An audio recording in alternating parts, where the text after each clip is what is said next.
कुछ लेने में और जरूरत से ज्यादा लेने में फर्क होता है। अगर आप लालच को बहुत ज्यादा लेने से कंपेयर कर रहे हो तो मैं आपको बता दूं कि मैं उस लालच की बात नहीं कर रहा। हाँ, मगर थोड़ा लालच यानी आप काम क्यों करते हो? क्योंकि आपको पैसे चाहिए, पर आप बहुत अच्छा काम इसलिए करते हो क्योंकि आपको अच्छी पोस्ट चाहिए।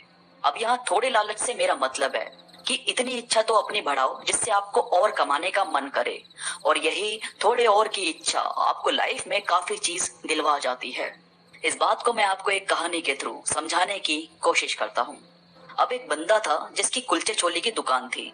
वो बंदा बड़ा सिंपल था और सिंपल ही रूल्स को फॉलो करता था कि मुझे इतने ही कुलचे बनाने हैं, इतने ही कुलचे मैं लेकर जाऊंगा और इतने सेल हो जाएंगे।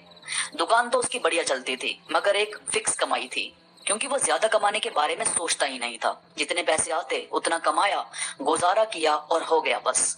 वो ज्यादा कमाने को ज्यादा लालच से कंपेयर करता था, जबकि ऐसा है नहीं। अब हुआ ये कि उसकी बीवी बीमार पड़ गई। डॉक्टर ने कहा कि इसका 1 महीने लगातार इलाज चलेगा। अब उसका तो फिक्स था ना कि मुझे इतने ही पैसे कमाने हैं। अब इस फिक्स कमाई में वो 1 महीने के पैसे कहाँ से लाता? ना तो कोई सेविंग थी और ना ही कोई और साधन। फिर किसी ने कहा कि तुम इतने अच्छे कुलचे छोले बनाते हो, इतना अच्छा तुम्हें खाना बनाना आता है, तो तुम कुछ और भी क्यों नहीं रख लेते कुलचे छोले के साथ में, जिसे लोग और ज्यादा खाते हैं, जिससे जवान लोग और भी आएंगे तुम्हारी दुकान पर। पहले तो इसके वही लालच वाला पॉइंट दिमाग में आया, पर अब इसकी मजबूरी थी कि इसे और कमाना था। अब इसने किया ये कि मोमोज बनाए, वो भी ऐसे कि ऐसा टेस्ट कोई दूसरा देता ही नहीं था। इसकी चटनी में और मोमोज में एक अलग ही स्वाद था। इसने 2 दिन लगाए और तीसरे दिन से बंदों की तारीफ की वजह से वो दुकान कुलचे छोले से भी ज्यादा चलने लगी। अब मोमोज भी लोग खाते और साथ साथ कुलचे छोले भी। फिर 1 महीने में इसकी वाइफ भी अच्छी हो गई। देन जो पैसे मोमोज से आ रहे थे इसने वो जोड़ना स्टार्ट किया। अब भाई यहाँ अगर ये थोड़ा सा लालच पहले ही दिखा देता तो इसकी सेविंग अच्छे से हो जाती।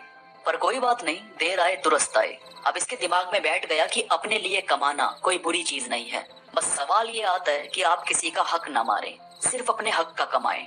अगर आपके मन में किसी चीज का लालच या किसी चीज की इच्छा नहीं होगी तो आप कोई काम करोगे ही क्यों? आपको टेस्ट का लालच है, इसलिए आप दूर दूर वाली दुकान पर भी खाने चले जाते हो। आपको अपने माँ बाप को घर लेकर देना है तो आप थोड़ी और मेहनत करोगे और कोशिश करोगे कि किसी तरह घर हो जाए। यानी एम्बिशन बहुत जरूरी होते हैं। अगर वो नहीं होंगे तो हम एक बोरिंग लाइफ का हिस्सा बन जाएंगे, जिसकी वजह से फिर ना तो हम अपने गोल्स पर ध्यान दे पाएंगे और ना ही कुछ अचीव कर पाएंगे। इसलिए थोड़ा सा खुद को लालच दो। यहाँ लालच वर्ड मैं इसलिए यूज कर रहा हूँ क्योंकि हमारा ब्रेन टेढ़ी बातों को जल्दी सुनता है। इसे चुड़ रहती है सब कुछ जानने की कि आखिर गलत चीज सही कैसे हो सकती है। इसीलिए इसे बहका कर रखो, फिर ये आपकी बातों को फॉलो करेगा।